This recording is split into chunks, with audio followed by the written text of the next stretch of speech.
All right, let's dive into a story that is, well, it's powerful, it's tragic, and it's all about greed, injustice, but also incredible resilience. This comes to us from an account by retired Major Tariq Mahmoud, and it's called The Bride of the Tree. Okay, just stop for a second and imagine this. Imagine someone tells you you're getting married, but not to a person, no, you're getting married to a tree. It sounds unbelievable, right? Well, this single, shocking decision is exactly where our story kicks off, setting the stage for an incredible fight against a deeply rooted injustice. So, the big question is, how on earth did this happen?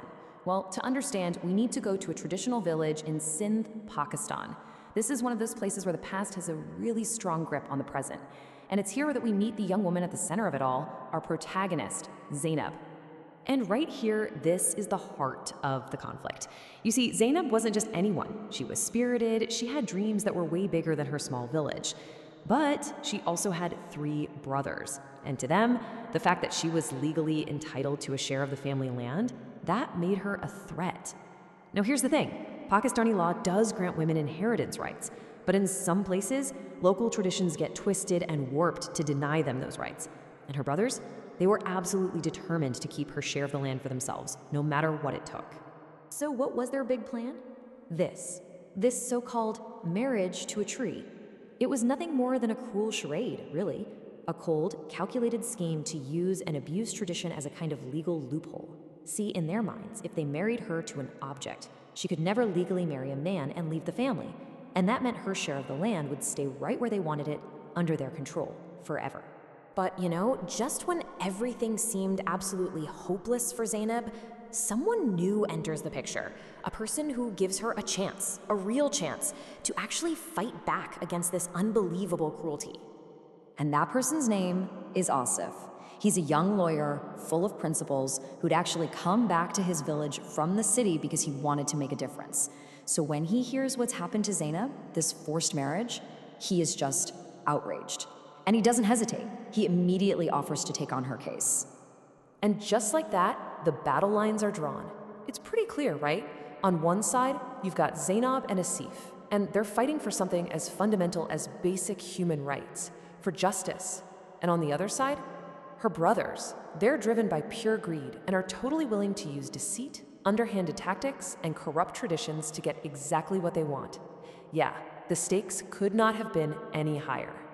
So they do what you're supposed to do. They take their fight to the courts. They're hoping, really hoping, that the legal system will be the one place they can find justice. But as we're about to see, the very system they put all their faith in, well, it turned out to be just as broken as the tradition it was supposed to be judging.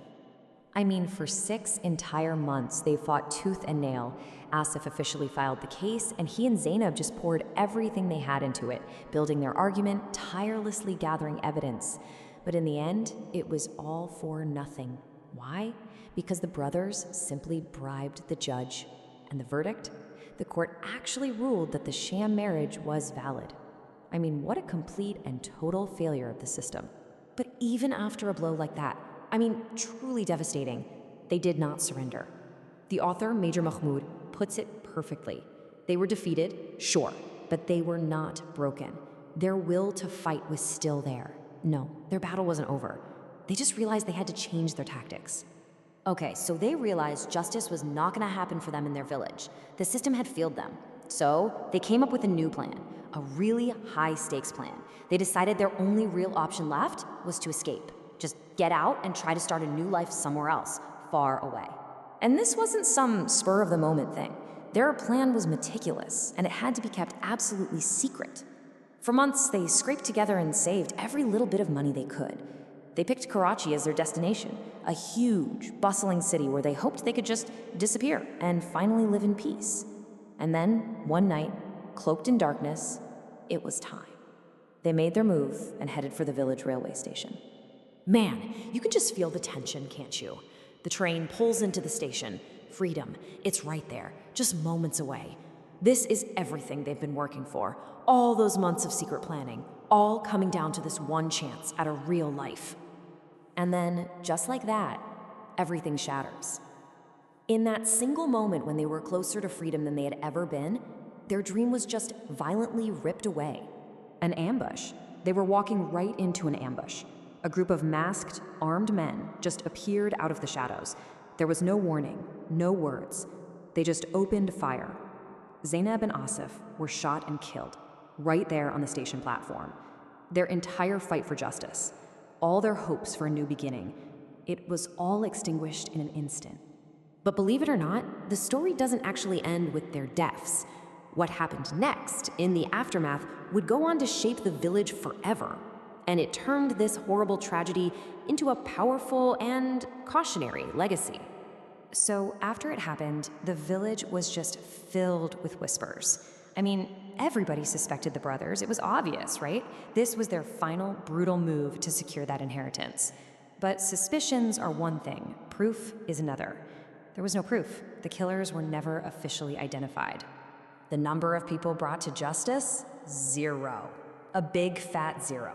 Not one single person was ever held accountable for these murders. The legal system that had already failed them so badly in life, well, it failed them completely in death too. And yet, her story didn't just fade away. According to the author's account, it became something else. It turned into a powerful legend in that village. It was a cautionary tale for sure, a story about greed, but it also became a symbol of incredible courage. Zainab's fight, even though it had such a tragic ending, actually inspired other people to start questioning things, to stand up against the injustices they were facing. And the tree, the one she was forced to marry, it's still there, standing as a silent witness to everything that happened. And that leaves us with this one final lingering question. Look, Zainab's story is extreme, no doubt about it, but it forces us to look inward, to ask ourselves what injustices might be hiding in plain sight, concealed within our own traditions, and maybe more importantly, who has the courage to be the one to stand up against them?